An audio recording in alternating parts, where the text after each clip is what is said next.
हाँ। आम, आज की हमारी स्रोतों की इस गहन चर्चा में एक बहुत ही अलग तरह का विषय हमारे सामने है। जी बिल्कुल। एक बहुत ही दिलचस्प विषय है। मतलब आमतौर पर हम आधुनिक विज्ञान या ताज़ा शोध पर बात करते हैं, लेकिन आज हमारे पास जो सामग्री है वो प्राचीन ज्ञान और मनोविज्ञान का एक अद्भुत संगम है। सही कहा। हम आध्यात्मिक ज्ञान नामक एक यूट्यूब चैनल की स्क्रिप्ट का विस्तृत विश्लेषण कर रहे हैं।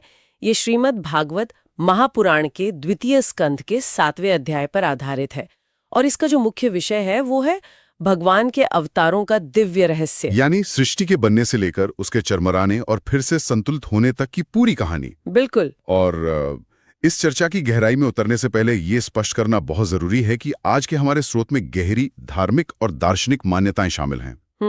तो हमारा उद्देश्य किसी भी धार्मिक या राजनीतिक विचारधारा का समर्थन करना या पक्ष लेना बिल्कुल नहीं है।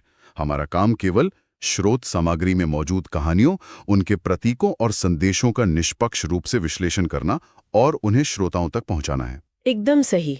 चलिए इसे थोड़ा विस्तार से समझते हैं, क्योंकि जब मैं ये स्क्रिप्ट पढ़ रही थी तो मुझे लगा कि ये महज कुछ पुरानी कथाएं नहीं हैं। ये उससे कहीं ज्यादा है। बिल्कुल। अगर हम थोड़ा गहराई में जाएं तो ये मानव मनोविज्ञान और संकट के समय लिए जाने वाले संकल्पों का एक पूरा ब्लूप्रिंट नजर आती है। शुरुआत का दृश्य ही देखिए। हाँ, वो बहुत ही सुंदर और शांत दृश्य है।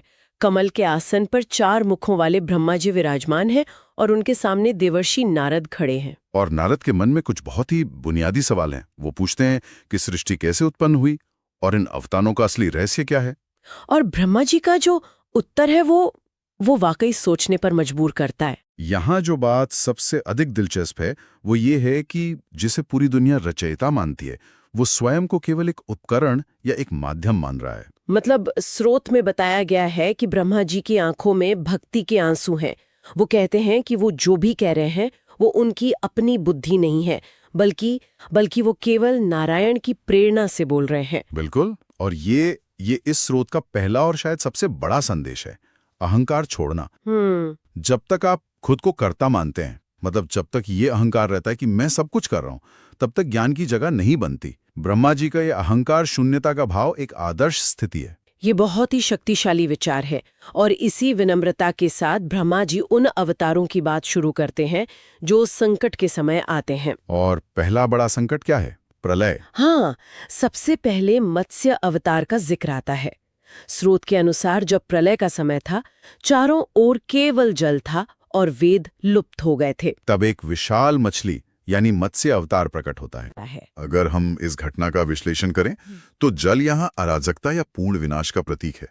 और वेद यहाँ किसी किताब की बात नहीं कर रहे हैं। तो वो किस चीज का प्रतीक है? वेद यहाँ सामूहिक ज्ञान और चेतना का प्रतीक है। जब समाज में उथल पुथल मचती है, सब कुछ डूबने लगता है, तो सबसे बड़ा डर ज्ञान के खो जाने का होता है। यानी जब ज्ञान डूबने लगे तो उसे बचाने के लिए एक सर्वोच्च शक्ति हस्तक्षेप करती है। बिल्कुल। मत्स्य अवतार का अर्थ ही यही है कि सबसे बुरे समय में भी ज्ञान और सत्य को सुरक्षित रखना प्राथमिकता है। ज्ञान को बचाना तो समझ आता है, लेकिन इसके बाद जो अगला संकट आता है वो अस्थिरता का है।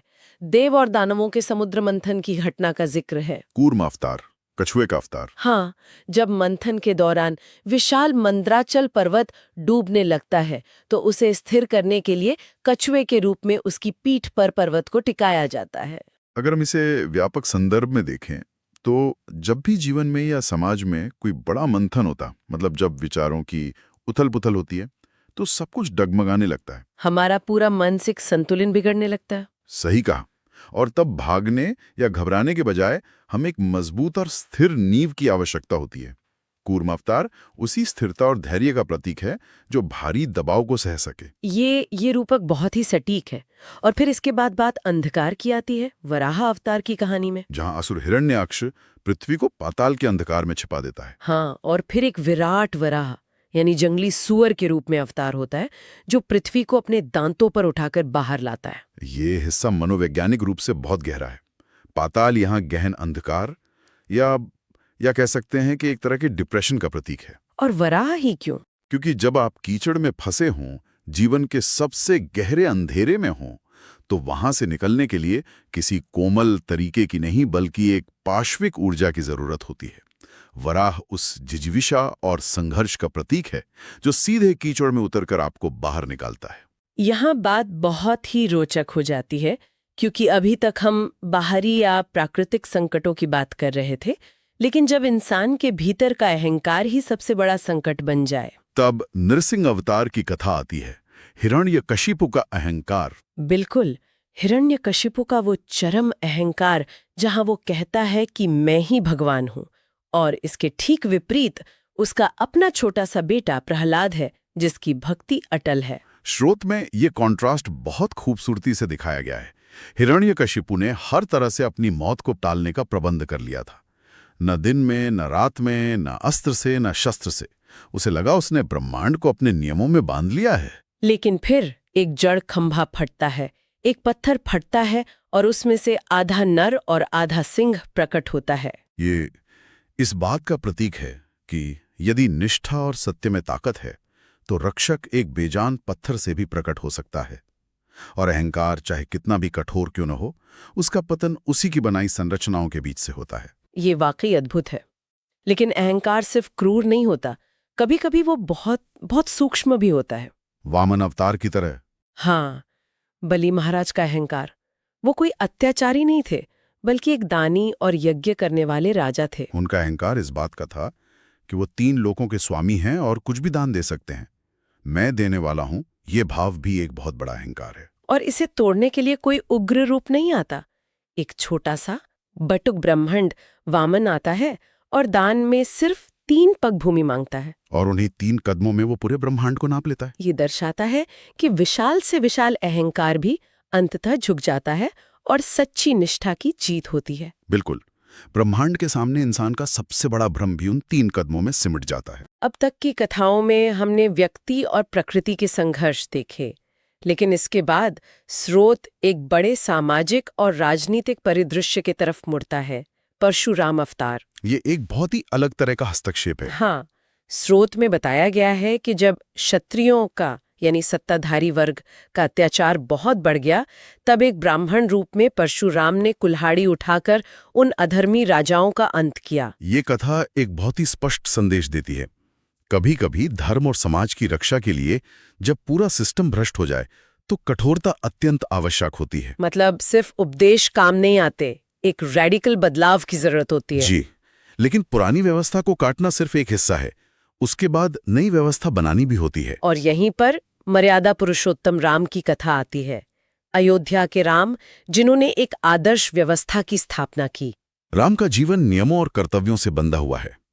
वनवास जाना, सीता हरण का कष्ट सहना और फिर लंका विजय। स्रोत के अनुसार राम का जीवन ये सिखाता है कि वास्तविक विजय केवल कर्तव्य और धर्म के मार्ग में चलने में है, चाहे उसकी कीमत कितनी भी बड़ी क्यों न हो। उन्होंने मर्यादा में रहकर बुराई का अंत किया, लेकिन समय हमेशा एक सा नहीं रहता। सही कहा। और जब नियम ही समाज के लिए बेड़ियां बन जाएं, तब कृष्ण का अवतार होता है। कृष्ण की कहानी की शुरुआत ही बिल्कुल अलग है। मथुरा के कारागार में जन्म, देवकी की गोद में, फिर पूतनावध, कालियमर्दन, गोवर्धन धारण और अंत में कुरुक्षेत्र। ये एक महत्वपूर्ण प्रश्न खड़ा करता है कि जब बुराई खुद नियमों का सहारा लेकर अन्याय करने लगे, तब क्या किया जाए। राम के समय रावण मर्यादा के बाहर था, लेकिन कृष्ण के समय कौरव नियमों का उपयोग करके ही धर्म का नाश कर रहे थे। इसलिए कृष्ण का अंतिम संदेश बहुत यथार्थवादी है। गीता का वो उपदेश कि जब जब धर्म की हानि होगी, मैं आऊंगा, ये ब्रह्मांड के संतुलन को बनाए रखने का एक स्पष्ट आश्वासन है। तो इन सब का आखिर मतलब क्या है? श्रोताओं के लिए ये जानना जरूरी है कि इस पूरी कथा का दैनिक जीवन में क्या उपयोग है। स्रोत के 7वें अध्याय में मुख्य रूप से 3 आध्यात्मिक रहस्यों को उजागर किया गया है। और वो क्या है? पहला ये कि सर्वोच्च शक्ति निराकार भी है और साकार भी, वो किसी एक रूप में बंधी नहीं है। हाँ। दूसरा, वह शक्ति अपने भक्तों या चाहने वालों के लिए किसी भी रूप में प्रकट हो सकती है। और तीसरा, अधर्म या बुराई का अंत निश्चित है, संतुलन हमेशा वापस लौटता है। अगर हम इसे आज के जीवन की चुनौतियों से जोड़ें, तो जब हम घोर अंधकार या निराशा में हो, तो हमें मत्स्य के उस ज्ञान का स्मरण करना चाहिए। जब मन में अस्थिरता हो, तो कूर्म के धैर्य की जरूरत है। और जब हमारा अपना अहंकार बढ़ने लगे, तो हमें वामन को याद करना चाहिए। और जब अन्याय का सामना हो, तो राम और कृष्ण के संकल्प की आवश्यकता होती है। बिल्कुल, ये अवतार हमारे ही भीतर चलने वाले निरंतर संघर्षों का आईना है। इस पूरी गहन चर्चा ने सचमुच एक नया नजरिया दिया है। ये महज प्राचीन इतिहास नहीं है, बल्कि आज के इंसान की कहानी है। मैं एक और विचार जोड़ना चाहूंगा। जी बताइए। चर्चा का अंत मैं एक ऐसे विचारोत्तेजक प्रश्न के साथ करना चाहता हूं जो स्रोत में सीधे तौर पर तो नहीं है, लेकिन इसी से प्रेरित है। मैं सुन रही हूँ। आज हमने इन अवतारों को दार्शनिक और मनोवैज्ञानिक दृष्टि से देखा, लेकिन जरा एक बार इस पूरे क्रम पर विचार कीजिए। क्रम पर? हाँ, सबसे पहले मत्स्य, जो एक जलचर है, पानी में रहने वाला जीव। फिर कूर्म, जो उभयचर है, यानी जल और थल दोनों में रह सकता है। उसके बाद वराह, जो पूर्ण रूप से एक स्थलचर पशु है। फिर नृसिंह आते हैं, आधा पशु और आधा मानव, एक ट्रांजिशनल अवस्था। उसके बाद वामन, एक छोटा अविकसित मानव, और अंत में राम और कृष्ण, जो पूर्ण विकसित और बौद्धिक मानव हैं। ओह, ये तो मैंने सोचा ही नहीं। क्या ये संभव है कि हजारों साल पहले लिखे गए इन ग्रंथों में वास्तव में पृथ्वी पर जीवन के क्रमिक विकास, जिसे हम थ्योरी ऑफ इवोल्यूशन कहते हैं, और मानव चेतना के विकास का एक छिपा हुआ नक्शा या कोडेड मैप मौजूद हो? ये सचमुच रोंगटे खड़े कर देने वाला विचार है। मतलब डार्विन से हजारों साल पहले विकासवाद का ये सिद्धांत कथाओं के रूप में मौजूद था। ये एक ऐसा विचार है जिस पर गहराई से चिंतन किया जा सकता है। मैं तो पूरी तरह से सहमत हूँ। ये एक बहुत ही अद्भुत दृष्टिकोण है। श्रोताओं के लिए ये एक खुला आमंत्रण है कि आइए विचार करें कि इन कथाओं की गहराइयों में और क्या-क्या छिपा है।